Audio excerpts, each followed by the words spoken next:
I'll take Honourable Nikki Kay. Mr Chair, I'm very pleased to speak in this appropriations debate. Can I start by saying what our government is focused on in education is actually results, learning opportunities for children, but also that we have demonstrated in our education budget that we are prepared to invest in the children of New Zealand. You can see that with the fact that we are spending $9.6 billion, more than any other government across the world from an OECD perspective. You can see that when you look at how much money we're spending in terms of early childhood education, $1.4 billion. That is the second highest in the OECD. What is very clear is that when you look at our government, we have absolutely improved funding across four budgets, and we have absolutely shown that we can demonstrate we can fund education more than any other country in the world in terms of OECD countries.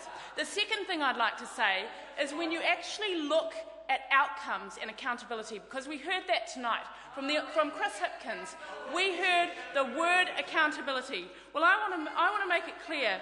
These are the things that actually matter in terms of accountability. We as a government have an ECE target. That is 12,000 more children enrolled. We're making good progress with that, an additional 2,300 children enrolling last year, and further 2,661 places being made available. These are the accountabilities that New Zealanders really care about. That's kids, particularly disadvantaged kids in early childhood education. When it comes to national standards data, we have a target of 85% of 18-year-olds having achieved that NCA level or an equivalent qualification. We hear often, actually, from the opposition about disadvantaged children in New Zealand. Well, actually, under our government, Māori and Pacific Island achievement rates for NCA level 2 are up. So what you can see on this side of the House is the funding, the accountability, actual targets, bringing both schools to account, but also the education sector, and actually saying that if we don't have both targets, if we don't have the investment, then those children won't get the learning opportunities. And when you look at our record, it is very clear. Tonight we have heard about infrastructure issues. I am a minister that is responsible for property, school transport and digital literacy. And what I want to say is that we do have challenges in lifting our school system into the 21st century. And any government at this stage, in my view, would have those challenges. We are working through the Nova Pay issues. We recognise what that means for many teachers around the country. But to say that we're doing nothing when we've just put 100 staff in to the clearance unit, when we put $5 million. And also today in Parliament we heard other issues that the opposition are focused on. Again, we're focused on outcomes and ensuring that we fund our education system. But we heard the issue of Leslie Longstone.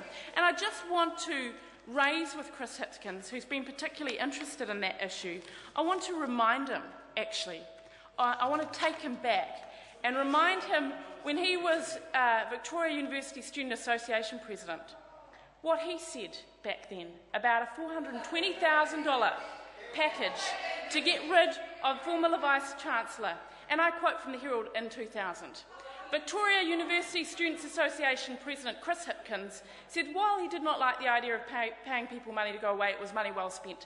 So all I would say on this side of the House, is that members who are standing up in this side of the House and want to raise issues like this need to go back and remember their previous positions. So we're focused as a government on education, funding. We've actually got results in terms of what we're spending. We're focused on outcomes in terms of early childhood education.